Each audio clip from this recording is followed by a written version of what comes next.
All right. We are pleased to have with us Kyle Belmont, who was here with us last year, and he was a seminary student at United Theological Seminary in the Twin Cities, but now is at Boston University. And we're happy to have you back, Kyle. Thank you very much for being with us. Thank you so much for having me back. It's a pleasure to be back. All right. About a month ago, I was sitting in the Isabella Stewart Gardner Museum in Boston, Massachusetts, to attend an event featuring three Indigenous women, three Indigenous cultural workers. They gathered that night in the museum for the premiere of a short video and a follow-up discussion, a wide-ranging conversation centering Indigenous voices physically within an institution built upon the frameworks of settler colonialism. During this conversation, a word, that word being perpetuity, was said a few times and prompted me to ask myself, what is held in perpetuity? What do I hold in perpetuity? And what do we hold in perpetuity? Sitting in that museum with paintings, sculptures, textiles, and other cultural artifacts mere feet away, I thought of all of the infrastructure, all of the energy needed to sustain those pieces. The plexiglass enclosures, the thermostats, climate controlling apparatus, and the human bodies tending to the items. Museums are bold spaces that hold the ancient and the new.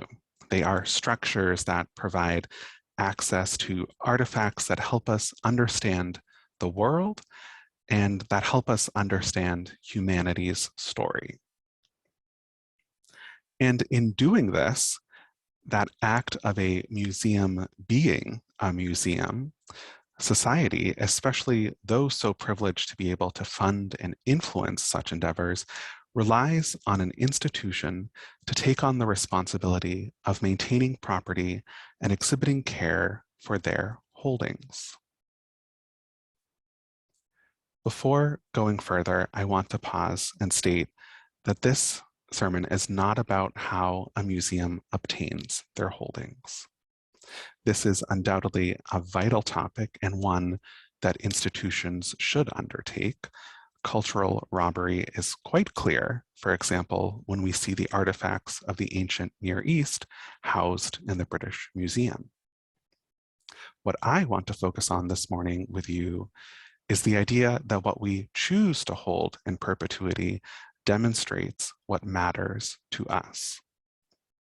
The us I'm referring to here is much more than this morning's collective, but do not let the greatness of the us get in the way of action. Now, what we hold in perpetuity indicates that something is so important that it requires constant upkeep. When we traverse a space like a museum, we can see this choice played out before us.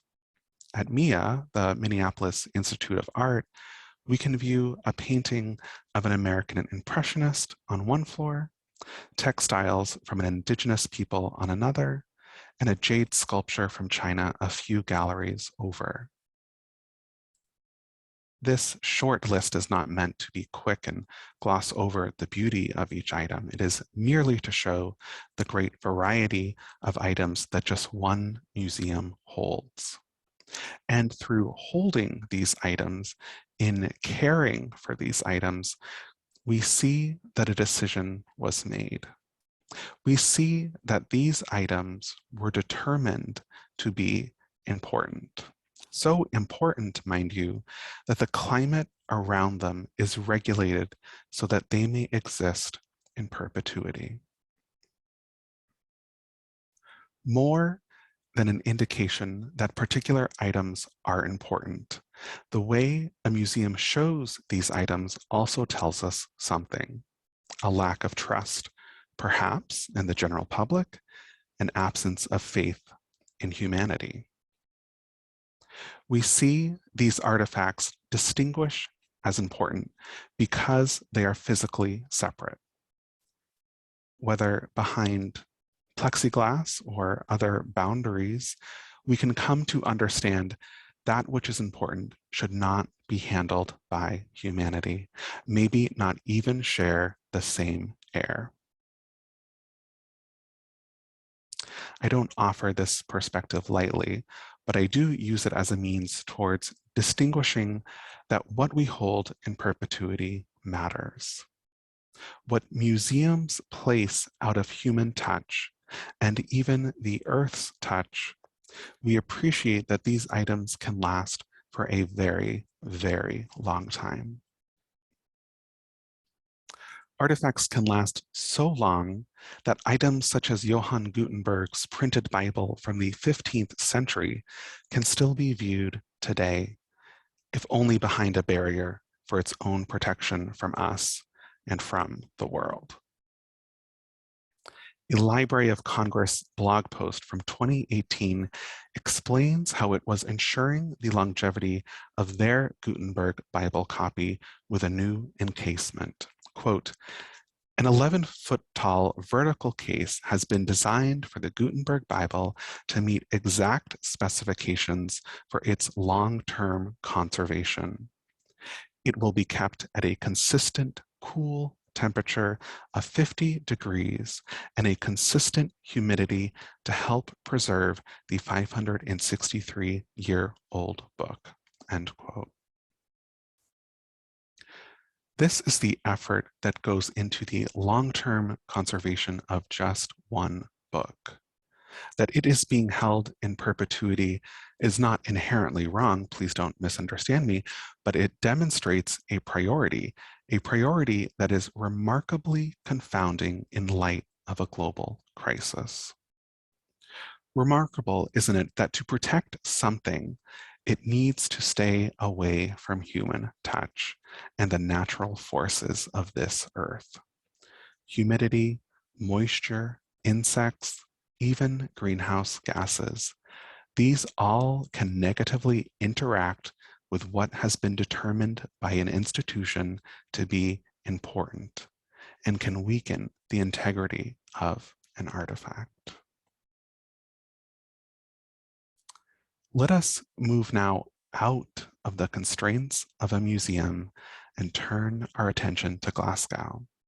Yesterday, throngs of people took to the streets of this Scottish city and cities around the world in protest as world leaders negotiated issues related to climate change. While some question the title of leader for those attending the conference, the ramifications of this global conference might help us see what these leaders view as important, might help us see what these leaders want to hold in perpetuity. Greta Thunberg, speaking outside of the conference, said this, quote, many are asking what it'll take for people in power to wake up. But let's be clear, they're already awake. They know exactly what they're doing. They know exactly what priceless values they're sacrificing to maintain business as usual, end quote. What I hear in Thunberg's words is the understanding that people in power have a grasp on what is important, have a grasp on what they want to hold in perpetuity. I appreciate that this is not surprising. Those in power often want to maintain their power, and this is exactly why protesters are there, to demonstrate that humanity is watching so-called leaders, watching what is being determined important to hold in perpetuity, and hopefully not watching the climate crisis worsen. This hope, like the glaciers, might just be melting. Protesters have labeled the conference in Glasgow as a greenwashing event, as an event primarily concerned with public relations instead of substance. This ongoing crisis, a catastrophe of human doing, provides a parallel to museum holdings, as we might understand and appreciate the desire to hold particular items in perpetuity, paintings, sculpture, literature. How do we approach an unquestionably more important topic, holding the world in perpetuity? While encasing the earth in plexiglass to keep it out of humanity's touch is not a real option, we still must ascertain the needs of this planet for it to survive and for humanity to survive as well. The connection between human and earth is quite different than the experience of human and museum artifact. We are usually reminded to not touch if an item is within reach, and we certainly are prevented from engaging with an object when it is enclosed in its own safe climate. As Terry Tempest Williams writes in When Women Were Birds, quote, "Our kinship with earth must be maintained. Otherwise, we will find ourselves trapped in the center of our own paved over souls with no way out." End quote. It is this kinship with earth, this way of engaging with the world, that is quite distinct from the museum metaphor. We are constantly living among the world. We are constantly touching it and influencing it. The earth, just like each one of us, is life-giving. Our planet, that which sustains life, needs to be held in perpetuity. It needs to be cared for in ways that allow for life to continue existing. We, especially those nations like the United States that have benefited from earlier industrialization, need to grasp the gravity of our global circumstance and find that holding the earth in perpetuity is the most powerful action to take, that creating and enforcing policies that allow for the earth to flourish in tandem with all that lives on it is the universal power. These policies are like those barriers between a visitor and an artifact at a museum. These are the policies that protect the earth from humanity. Just as artifacts are tended to by humans, but kept out of reach from other humans, so might our planet's curators, those vibrant people marching for justice, protect our shared earth. These curators, like Elizabeth Latuti, who delivered a keynote on the first day of the Glasgow conference, said to those gathered, quote, "We need you to respond with courage to the climate and ecological crisis, which are so critical for the children, for our species, for so many other living beings. Let us step into our hearts." End quote. Our hearts cannot exist if our world cannot exist. And our hearts are indebted to those protesters and activists speaking truth to those shrouded in systemic power. In closing, I offer faith in humanity. I offer that while climate change taxes this planet and taxes bodies, that I do have faith in humanity, that I have faith humanity can bring about change.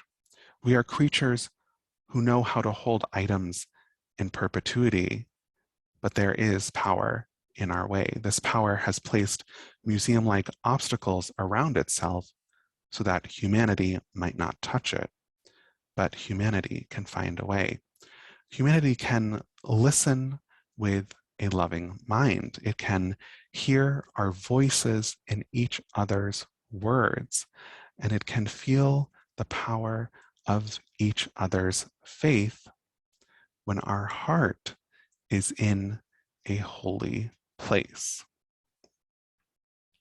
And I believe that this earth is a holy place that needs saving, and this saving will come. So may we hold in our permanent collection, may we hold in perpetuity that which is most precious, that which is most important, this one earth. Thank you.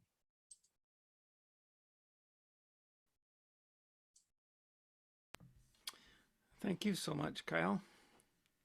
Um, let's have a couple of moments of silence, and then, Kyle, if you are willing, we'll have some congregational reflection and discussion. If that's all right. All right.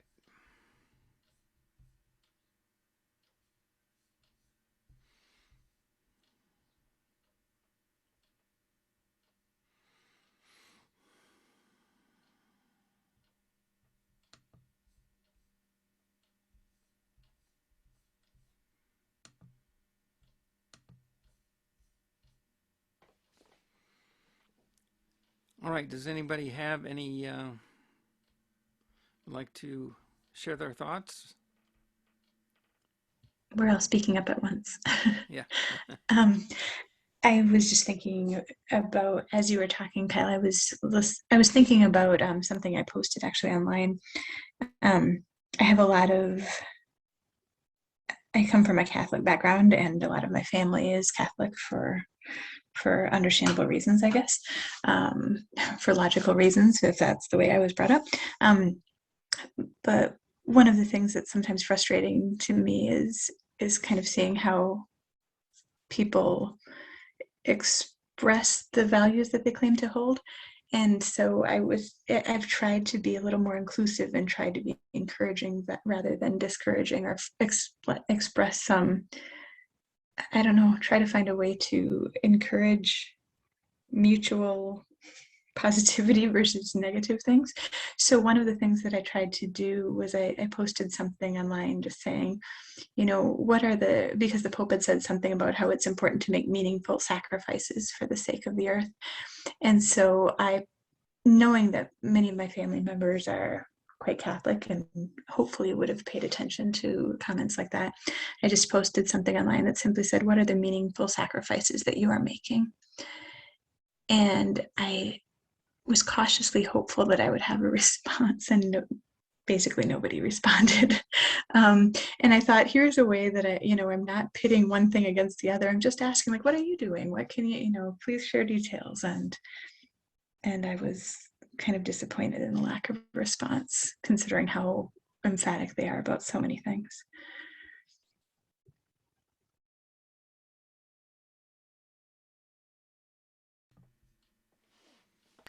Maybe I can pose that question here rather than ending on a negative note. Like, what are you doing to make a meaningful sacrifice?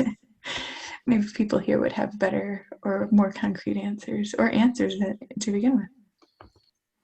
I think that's a great question. And I think what I heard in what you were sharing as well is potentially in people not responding to that post is the tendency for something so big to strangle us in responding. And so I appreciate that potentially I might not have responded to that post if you were in my family and I saw it just because of the weight of the situation. But it's such an important question to ask as well, and hopefully to answer.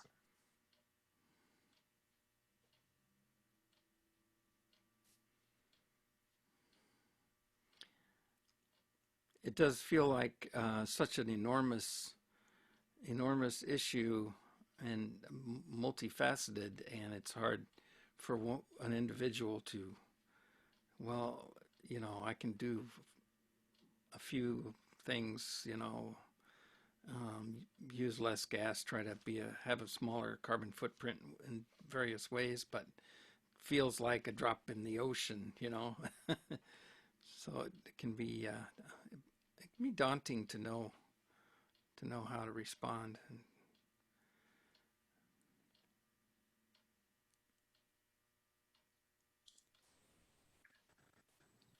I I see like, I see a lot around me,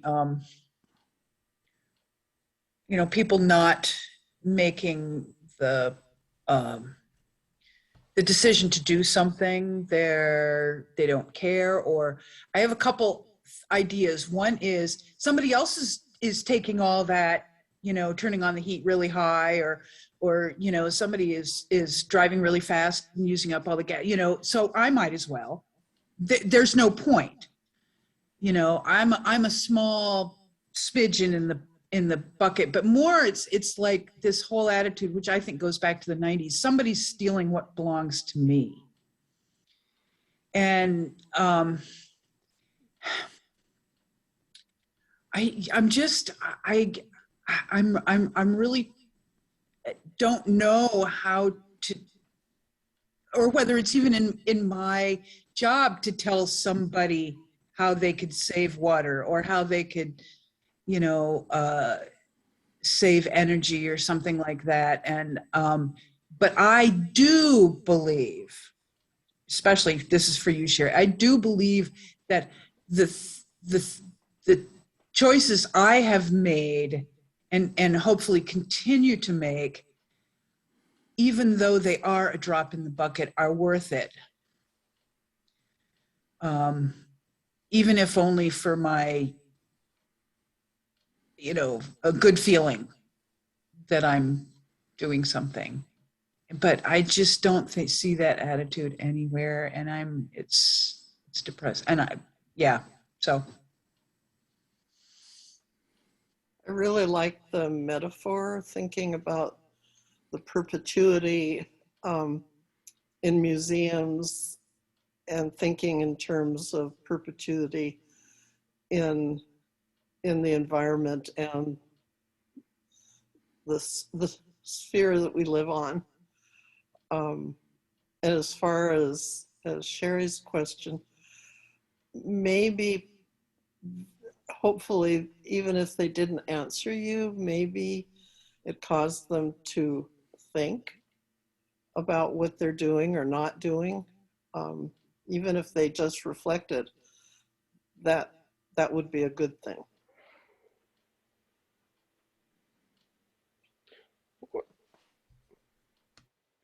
Trying to remember how, Sherry, how did you present that? Was it just simply, how are you sacrificing? So very wide open. I stated, what are the meaningful sacrifices you are making for the sake of the earth? Please share Oh, detail. okay. I was just kind of Okay. brief, but but I Yeah. also wanted to make it very clear that I was looking for responses and not just putting a rhetorical question out there. So I guess I very pointedly wrote it that way. So I was just thinking, I kind of stopped at, what are your meaningful sacrifices? And it's like, whoa, that's a big question. Forgot that you have the, for the earth. So um, I think there's little things like Alice said, all the little things we try to do hopefully add up, and you can't look at what other people are doing or not doing. It's like, why are they running that faucet for so long, or and using up water that's a very precious resource in the world. But yeah, it's it's doing those little things of not taking a plastic bag, bringing your own reusable containers or whatever. I think those are the kind of those small things that I think Kathy and I are trying to do. Um,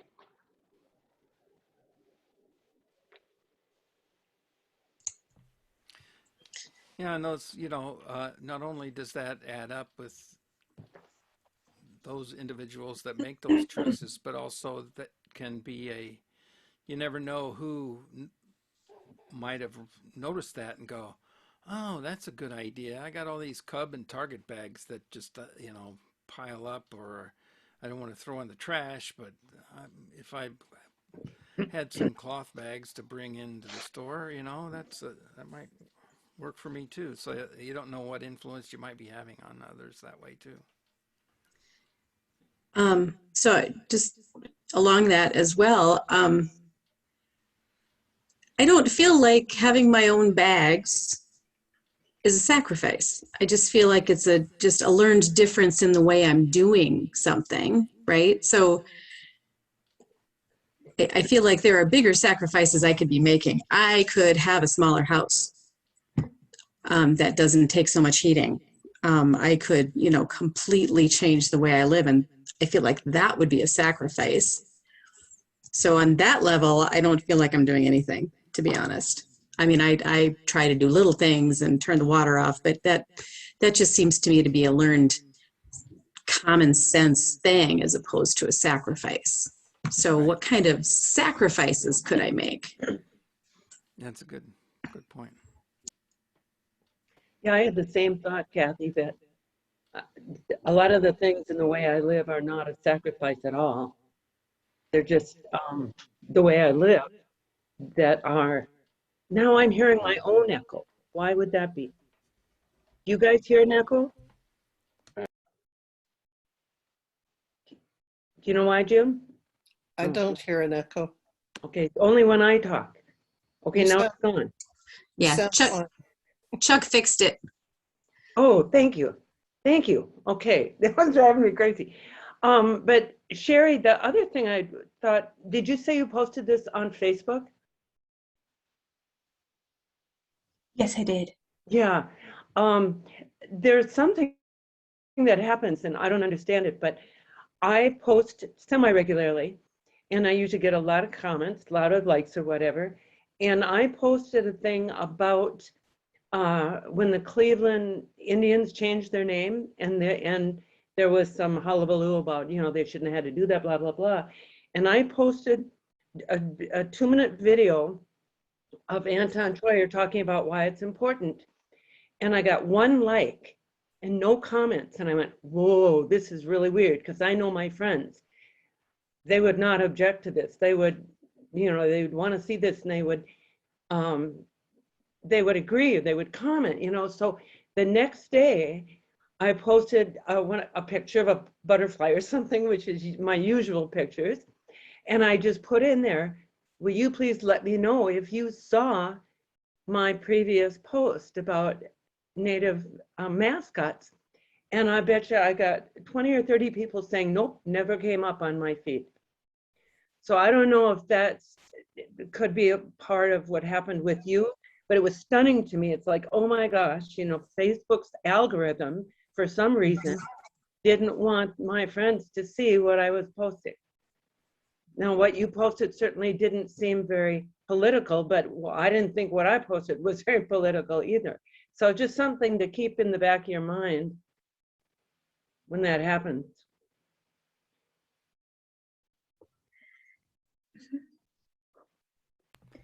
That kind of is what we hold in perpetuity. The Facebook algorithm.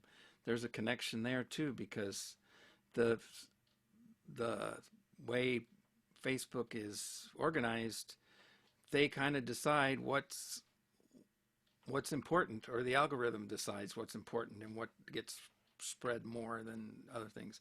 So that's kind of the culture being held in perpetuity. Is not necessarily what's reality. Well, to start this, I had to actually look up and get a true definition of perpetuity. And it was all about money, being able to live on.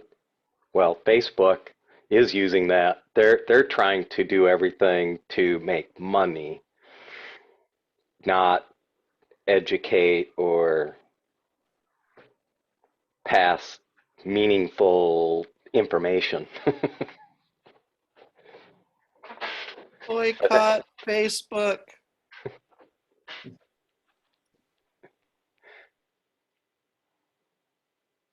Yeah, I tend not to use it or be on it very much myself, unless it's knowing that I'm in a more of a specific group rather than um, general posting. I know, it's frustrating. Yeah, the problem is that it is a blessing and a curse. It's an And none of us evil, want to give up the blessing. he's evil. But it is also a blessing. I mean, it does a lot of good. And along with it, that's the problem. I don't know what the answer is. Cars are a blessing and an evil. Mhm. Well, we Telephones. figure out an alternative to the combustion engine. And then we have to find people who want to make money off of it, Mhm. because isn't that part of it? We can all do our little bit, but part of it is that there's still people holding on to the fossil fuels. There are the people with already loads of money who buy into politics and everything like that. We're all aware of this. I'm preaching to the crowd, but that's some people are trying in government to do that, but it's pretty hard. Well, and like Joe Biden is saying that he wants us to be almost completely in electric cars by, isn't it 2030? And but then you have the lithium problem for the batteries, because mining the lithium is still going to destroy the earth.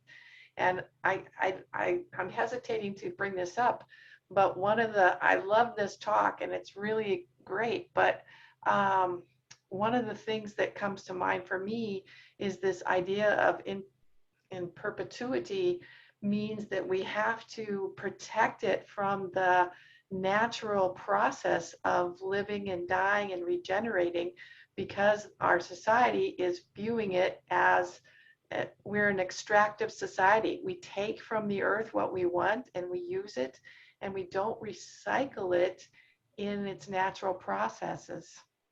And so we have to, if we want to keep the Gutenberg Bible in perpetuity, we have to protect it from those natural processes. And so one of the things that comes to mind for me, and it's the same kind of thing with money. If you hold on to money and hoard things, your life is not going to be rich or in the kind of way that I'm talking about, in more of spiritual way, I guess. But our culture doesn't view it that way in general, our mainstream culture. Again, like Alice said, we're preaching to the choir here, I believe, but it brings to mind this idea that the things that are really important to us, if they're material things and not spiritual things, then if we want them to live on in perpetuity, we have to protect them from the natural elements, when maybe there's more important things in life, like the earth itself, and to have it go on and be healthy and continually to cycle. I don't know if I'm rambling, but it's just part of the things that's floating on in my head right now. Well, we still aren't even close to solving this, are we? So. Well, and I heard one argument a long time ago, and people who say we have to save the earth. Well, it's not the earth we're trying to save, because the earth is going to be here. Once we're all gone, it'll reset, it'll regenerate, it'll be gorgeous again. We're trying to save ourselves. So if people, maybe if everybody thought of it that way, they would work a little harder. I don't know. And that, when I was writing the sermon, that was something that I made sure to be clear about, in that humanity is what is being saved, not really the earth. And it made me think of, I don't know if there's any fan of the Marvel movies or that sort of thing, but at least one of the movies is about, or several of the movies, but the storyline is about saving the Earth by getting rid of humans. And it's just a remarkable, scary thing to tend with, to be like, oh my goodness, to save this planet in this movie, we have to not exist. I happened on this image of both the symptoms of climate change with the storms and fires and everything, along with COVID as the Earth as a living organism fighting against the bad virus, which is us. And by having extreme weather and having a virus come out into the world, it's like the Earth is an organism with the symptoms are evidence of fighting off the bad bacteria, which is us. But the thing that I flashed on, I think just this morning, was that, but we have the capability, if we so choose, to go from being bad bacteria to good bacteria, and actually be promoting the health of the planet instead of eating away at it. What we would have to evolve into an organism that's good for the planet, not harmful to the planet, right? In order to survive. Right.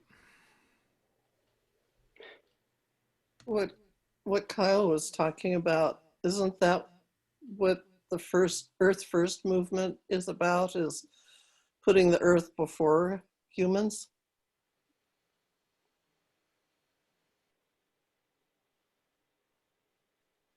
I don't know that.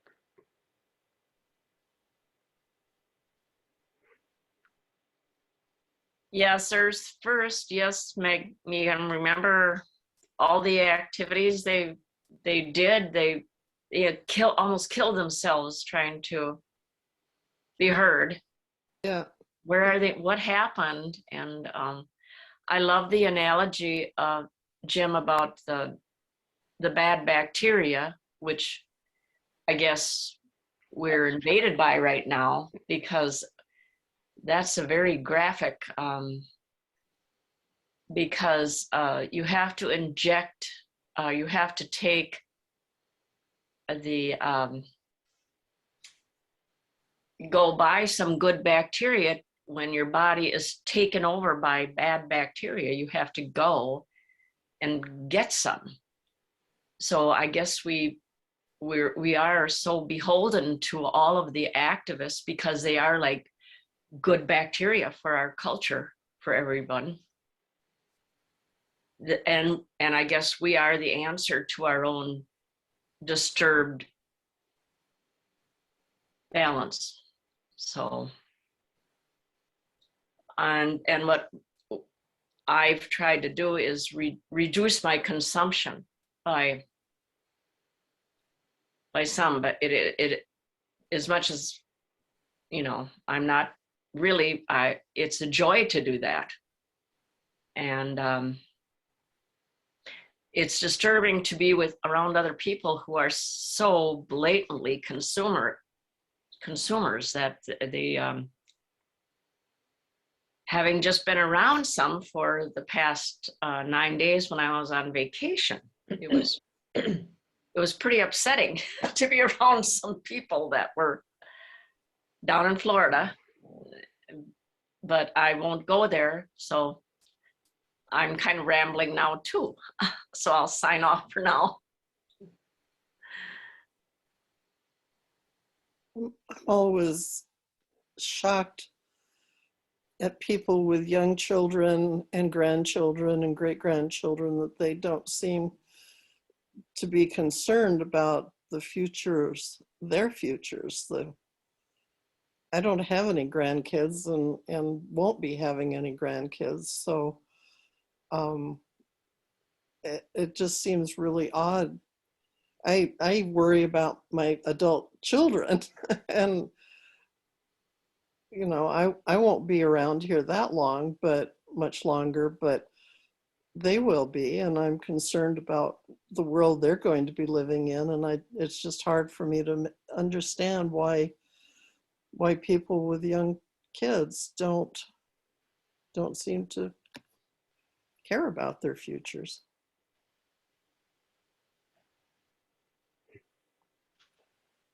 Again, speaking to the choir. I think some people, they don't believe what they don't want to believe. You know, everything's going to be fine. That's why, you know, this is a hoax or that's a hoax, is because they don't want to believe that it's true. So therefore, Yeah, it's tough. It's tough to think about. But I think it can also be just as simple as how many things can one person think about? You know, not all of us can do everything, and we can encourage those who have the time to do those things, and we can do our own things. And when I think of people with young children, I think of the way we were with young children. Oh my goodness, I didn't think about taking my own bags to the grocery store. I couldn't even get my brain around getting to the grocery store with 4 young kids, right? And you know, I had to think about school and health and all of these millions of things, and to think about the wider planet, I guess I had to leave that for later years when I had the brain capacity. oh, good point. And we are overwhelmed these days, I think, because along with the planetary crisis, there's the racial crisis and the pandemic crisis.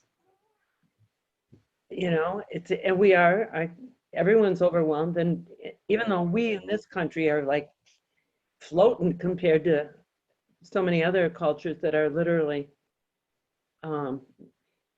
being killed by all of those forces.